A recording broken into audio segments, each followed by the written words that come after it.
Salut à tous les bastonneurs, les bastonneuses, moi c'est Forgy, et le catch, c'est ce dont on va parler. Double or Nothing, c'est terminé. Vous pouvez d'ailleurs retrouver ma vidéo ici, en haut de l'écran. Je l'ai sortie ce lundi, 8 jours de travail, mais je pense qu'elle va vous plaire. Et comme le catch s'arrête jamais, eh bien on enchaîne avec la nouvelle semaine à l'EW. Du catch, mais avec Forgy catch.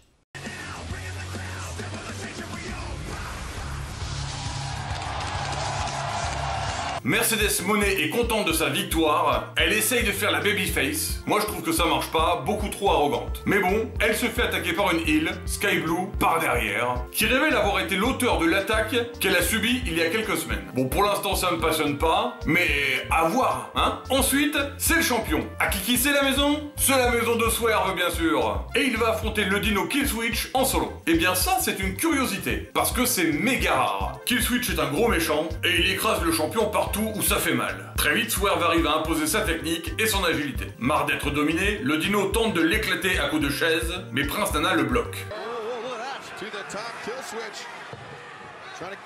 Sauté raté, pas grave. Feinte, coup de pied dans les appuis, kick dans la tête.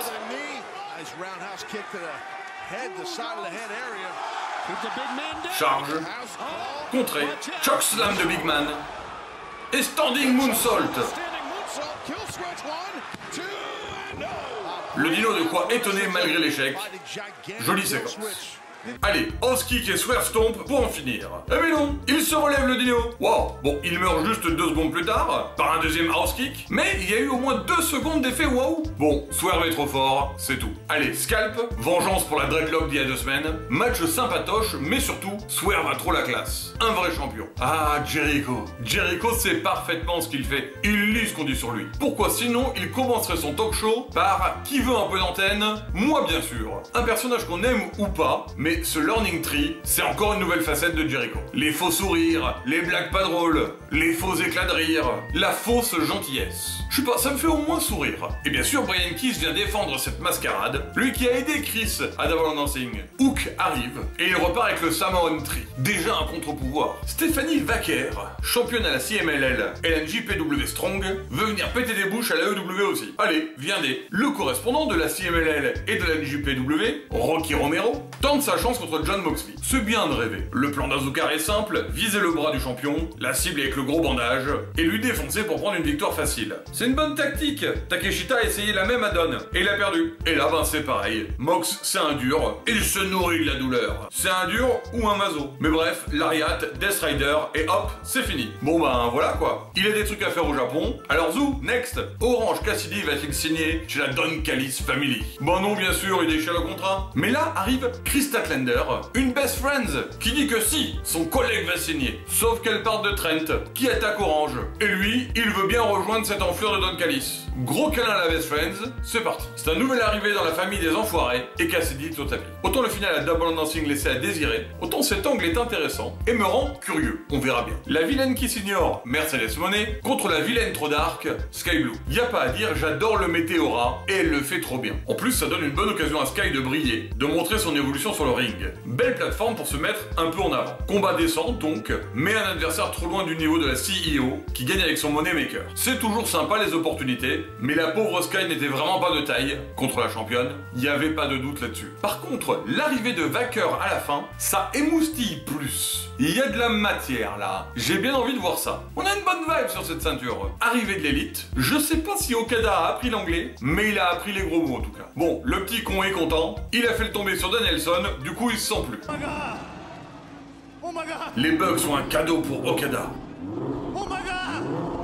Une Lamborghini.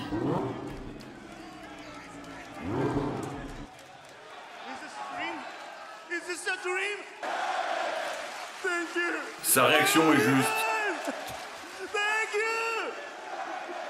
Parfait.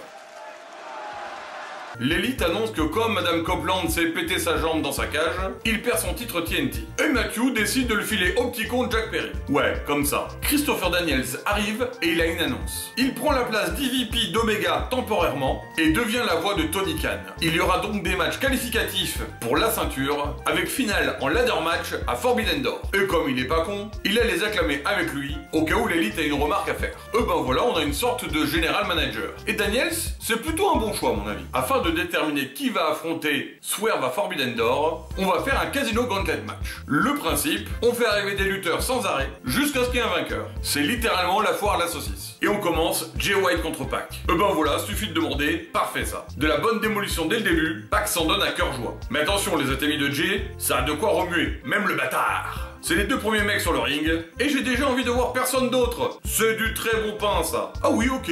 Joueur suivant, Mystico. Eh ben, c'est parti.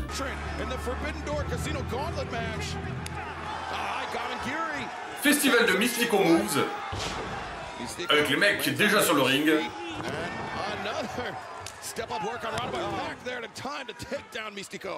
See guys, this is the thing with these type of matches, these gauntlets that are anything goes. You don't know who's coming out. C'est juste trop fun en vrai. You know, it's tough. You can't prepare. Je m'amuse comme un fou.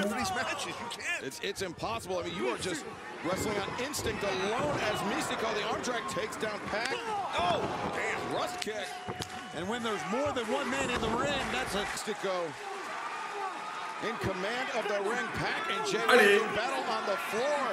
Now Mystico, he waited for Mexicain volant.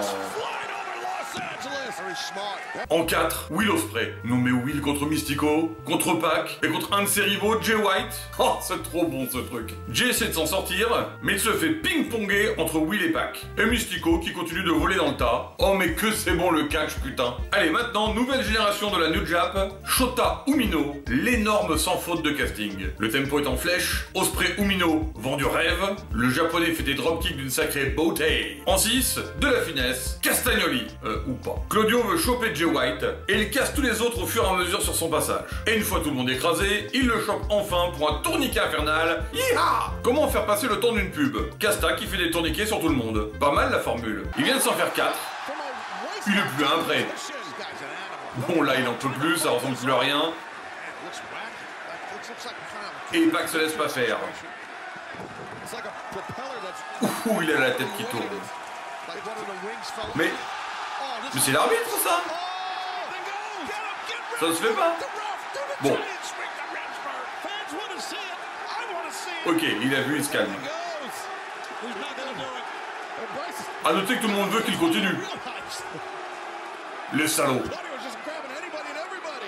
Numéro 7, l'Io Rush. C'est vraiment le festival du catch. Ils ont totalement fait péter le budget là. Il est rapide, il est agile, bref, il est fun. Et il combine super bien avec Shota. Il s'est fait péter la tête par Trent tout à l'heure, mais pas grave. Quand il y a de la baston, il recule pas. Orange arrive en 8. Mais blessé, il fait une cible de choix pour le Billy Goat. Mais c'est sans compter l'opportunisme de Jay White. Et le fun n'est pas fini. L'alchimiste, Hechicero de la CMLL. Mon dieu que tout ce truc est fun. Je sais, je me répète, mais je kiffe ce moment. C'est mon lutteur préféré de la compagnie, et en quelques mouvements techniques, il me donne bien raison. Cette histoire de la mort subite donne une énergie à l'affrontement, il y a des mecs partout en train de se faire des dingueries, c'est parfait. Orange Punch sur Umino, de plein fouet, Jay intercepte Pac pour tenter son Blade Runner, Juice sauve Jay de Pac, et alors qu'il essaie d'en profiter pour avoir Orange, Ospreay lui colle un Night Blade. Puis Will se fait contrer son Stormbreaker par un Beach Break de Cassidy, et le Billy Goat bat le blessé avec un Oscutter, victoire finale. Du coup, c'est officiel, Orange contre Swerve, pour le titre AEW à Forbidden Door. Oh le truc de malade. Le mec veut toutes les ceintures, c'est pas possible. Non mais ok, hein, partons sur un banger de malade. Ah, allez, hein, puisqu'on peut se le permettre. Que d'émotion. Vous en avez pensé quoi de ce Gauntlet match? Allez, votre avis en commentaire, qu'on en discute un peu. Et puis, abonnez-vous. À Rampage, 2 matchs de qualification pour le titre vacant TNT à Forbidden Door. Pour commencer, Penta affronte Takeshita. J'aime bien recevoir un super match comme ça en cadeau bonus. Le japonais est tout en puissance, avec ses coups qui peuvent mettre KO one shot. Et en même temps, il est assez agile pour rivaliser en up tempo avec le Mexicain. Grosse corde à linge. Ça suffit pas. Le japonais s'emporte par son élan. Penta prend de l'allure. Et Canadian Destroyer.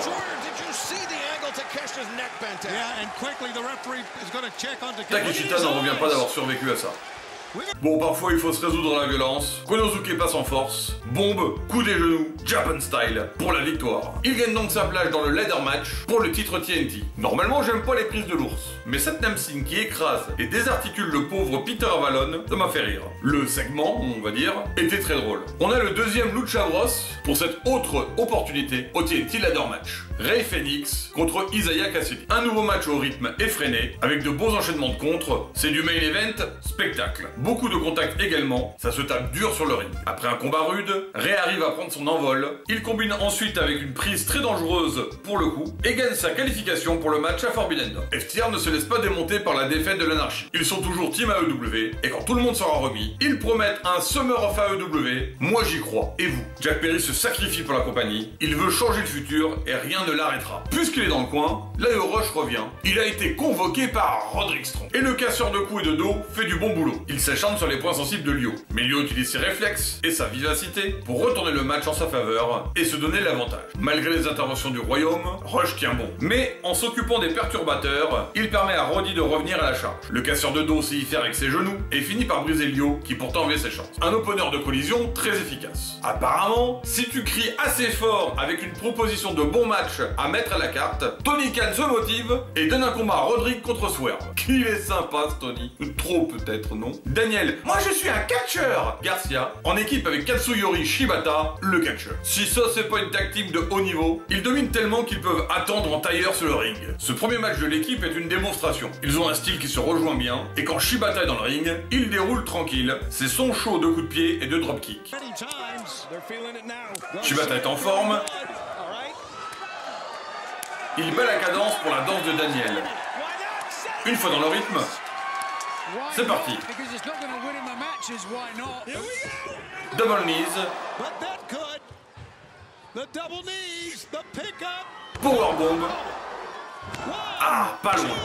Les Workhorsemen tentent un joli comeback, mais ne sont pas de taille face au travail d'équipe des deux catcheurs qui finissent sur un festival d'enchaînement. Un excellent match, fun, très over avec le public, qui met tous les participants en valeur. C'est bon le catch. Chris Statlander et Stokely Hathaway me font marrer. Pauvre Willow qui doit subir ça. Tony Storm à Rampage et Thunder Rosa à Collision ont battu des adversaires venant du Mexique. Bravo les filles. Johnny TV voulait s'affronter Claudio Castagnoli. Eh bien, il a ce qu'il voulait. Quelle puissance ce Casta, il m'étonne toujours autant. Il le tient en l'air des plombes, on dirait que c'est son entraînement quotidien. L'intervention de Taya permet à Johnny de placer un très beau coup dans les joyeux. Ça fait mal les œufs au plat renversés. Malgré le soutien et l'énergie donnée par sa dulcinée, Johnny a du mal face aux Suisses. Le duo avec sa femme fonctionne bien et lui donne plein d'occasions de faire des retours. Mais à chaque fois, il est trop court pour la puissance de Casta, qui finit avec une combo tourniquet géant, l'Ariade de la mort, pour la victoire. En tout cas, ça fait plaisir de les voir tous les deux mis en avant comme ça. Ils n'ont pas toujours l'occasion de faire un truc sympa en solo. Enfin, à peu près en solo. Pendant ce temps-là, le dino tue des gens en coulisses. Merde, il s'est échappé de sa cage.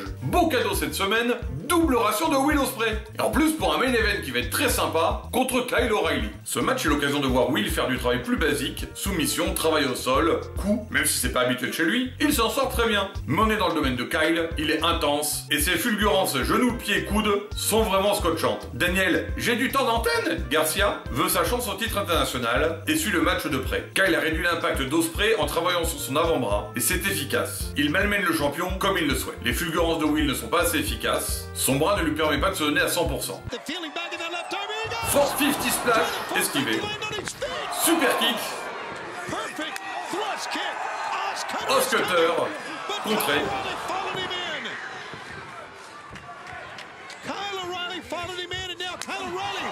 Combinaison de kick. Will est sur ressort. Oscutter, contré en armbar. Will résiste. O'Reilly switch en triangle. Ospreay au bord de l'inconscience.